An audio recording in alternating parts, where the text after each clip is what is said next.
High, welcome to my Banaras blog day 1 part 2।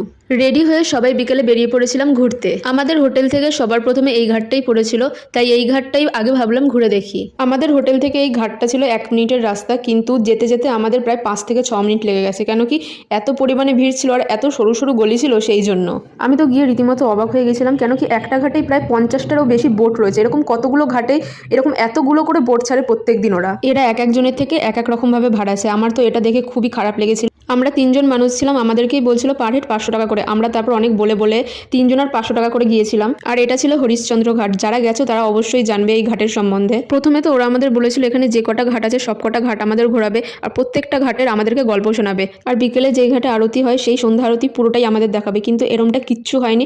আমরা কোনো আরতি দেখতে পারিনি আর আমাদের ভালোভাবে কোনো গল্পও শোনায়নি আর আমাদের ঠিকভাবে ঘোরানোও করায়নি। আমি তো সবাইকে সাজেস্ট করবো যারা যারা যাবে ভাবছো বেনারসে বিকেলে আরতিটা দেখবে, তারা ওখানে গিয়ে বসে দেখো। এরকম বোটে করে একদমই ঘুরে ঘুরে দেখো না। আর কিছু কিছু বোট থাকে ওখানে স্টিল দাঁড়িয়ে দাঁড়িয়ে দেখায়, 150 টাকা করে নেয়। ওগুলোতে করে তোমরা দেখতে পারো, কিন্তু এরকমভাবে ঘুরো না। কেন কি ওরা এক একজনের থেকে এক এক রকম চার্জ নিচ্ছে।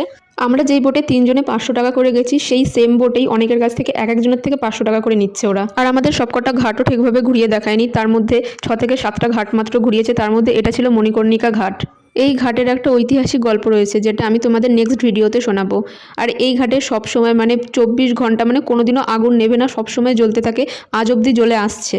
আর আমরা তো ভালোভাবে কিছু দেখতেই পাচ্ছিলাম না, শুধু বোটের সাথে বোটের ধাক্কাই খেয়ে যাচ্ছিলাম। যাই হোক না কেন, গঙ্গার মাঝখান থেকে চারপাশটা দেখতে অপূর্ব সুন্দর লাগছিল। সবার লাস্টে আমাদের এই ঘাটে নিয়ে এসেছিল, যেখানে একটা ছোট্ট মতন আরতি হচ্ছিল।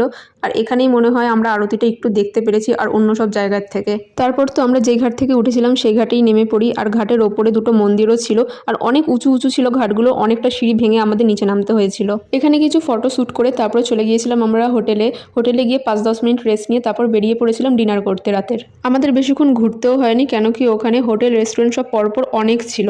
গিয়ে তো আমি নিয়ে নিয়েছিলাম একটা থালি, যার মধ্যে ছিল 2টো রুটি, ডাল, সয়াবিনের ভেজ তরকারি, চাটনি আর অল্প কটা ভাত। আমার সবগুলো ঠিকঠাকই লেগেছিল, শুধুমাত্র রুটিটা বাদ দিয়ে। কেন কি রুটিটা একটু শক্ত আর একটু পোড়া পোড়াও লাগছিল খেতে।